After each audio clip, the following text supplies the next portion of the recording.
So the other day, my friend said to me, "You should make a video about money." And I was like, "What do I know about money? I'm just a musician." And she was like, "Well, what advice would you like to give to a younger version of yourself?" And I thought about that. And so I came up with 5 financial hacks for the average person. So number 1 is get a no-fee checking account. Because why should you have to pay for the privilege of having a bank account where you can get your paycheck when you can get a bank account where you don't have to pay that fee? It just, over time that adds up to a lot of money. Number 2 is open multiple savings accounts. I got this idea from hearing stories about people that take cash and put it into envelopes and then they label the envelope for different things that they're trying to save up for or different expenses. But I'm just doing that in a digital way. So in my one bank, I have 4 different savings accounts, and I'm able to divide up my money when I get paid and put it in the places where it needs to be, so I understand my financial situation at any given time. The first account I have, I call the cash account, and that's just my money for getting through the month. That's where the bulk of my paycheck goes into, and then it kind of comes out every day from there for me just buying stuff. The second account is the short-term savings, which I call my wish list, and that's for buying shoes or saving up for a vacation or just anything that you want to put some money away that you're trying to save up for something. The third account I call rent and utilities, and that's where when I get the paycheck that needs to be going towards my rent, I just put my entire rent there temporarily until the first of the month, where I then take it back out again. So the same thing for my internet and cell phone bills. I take that money and I move it until I need it. So that way I'm not seeing it in my cash account and being confused about how much money I actually have at that time.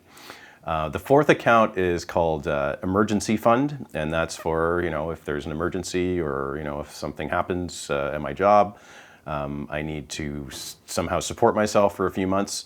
I put a bunch of money there, and it just sits there as a backup plan. The third tip is to get a no-fee stock trading account, and there are companies out there that will let you do this.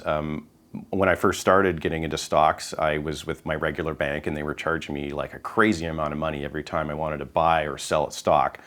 So I found out that there was other institutions available, so I switched to another one, and it's been great because every time I want to buy or sell, no matter how big or small the purchase, I don't have to pay. I lose money just by making bad choices of my own, not by them just taking my money because they are charging fees. For example, if you don't know about stocks and trading and all that, there are funds called ETFs, which is I think called an exchange traded fund, and that is a fund that owns other funds or stocks, and they're generally divided into specific sectors. The ones that I tend to buy that are most predictable, nothing in the stock market is fully reliable, and it's always risky, but there are S&P 500 ETFs, which are basically the biggest companies in the US. They're all traded in that fund, or that type of fund. There's a whole bunch of different ETFs that are S&P 500 based. But they generally grow with the US economy, which over time tends to trend upward. So it's a way that you can put your money somewhere and with a little bit of risk, but not too much risk, but you're going to get more return on your investment than just having it sitting in a savings account making like 1% interest or something like that. The next thing is keep an eye on your cell phone and internet bills, because you shouldn't be paying for features that you're not using, and they will tend to just increase the price. And so I like to keep an eye on that. Whenever I do see something weird happen where the price changes, I'll look and see what's going on. And sometimes I'll call and negotiate a new plan, or sometimes when you look at your bill, sometimes they make it hard to actually see all the different fees and how they break down. But I figured out, for example, on one of my bills, I think it was my cell phone, that I was paying insurance for my cell phone, and I'd had the same phone for like 7 or 8 years, paying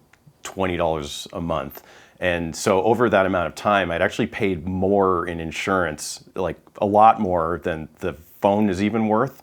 So stuff like that, maybe, obviously sometimes insurance is a good thing and it's what you might want to have. But if you are just blindly paying your bills and not actually analyzing and like looking at what the fees are that are there, you could be just throwing money in the garbage. And the last thing is use a credit card for everyday purchases. So this is something that I didn't do until the last couple of years, where 99% of the purchases that I make are on my credit card. Just going to the grocery store or to Walmart or whatever, instead of paying out of my debit account. So there's a number of reasons. I'm not going to name them all. You could Google this. There's a lot of information about it. But using a credit card, often like I have one that's called a money back credit card, where I get a percentage back on every dollar I spend with my credit card. There's points cards. There's all that kind of stuff that if you're using your debit card, you're going to miss out on that. And the thing you don't want is to use your credit card to carry debt. Ideally, you're going to use your credit card for everyday spending, but then you pay it off as soon as possible. I'm crazy. My friends make fun of me that like every day, whatever I spend on my credit card, before I go to bed, I pay that off out of my cash account, and then I'm never carrying the balance to the next day. What a normal person would probably do is just do it every month or maybe every 2 weeks or something. You pay off what you have accrued. But if you do have debt, you probably should look into trying to get a line of credit if you don't already have one, because it's similar to what a credit card is. It's just a place where you can borrow money from, but it's much lower interest rate, because if you're carrying a balance with a credit card, it's just going to get very difficult to pay it down, especially if you have a higher balance, because if you're paying 20 or 22% interest, that's just going to crush you. So these are some things to think about. Like I said, I am not a financial expert or person. I didn't go to school for this. I've just gone to the school of life, and I hope that maybe you can make use of some of these ideas and concepts. Please leave a like and subscribe. Maybe a comment, whatever you can do helps me out. Thank you for watching, and I'll see you in the next video.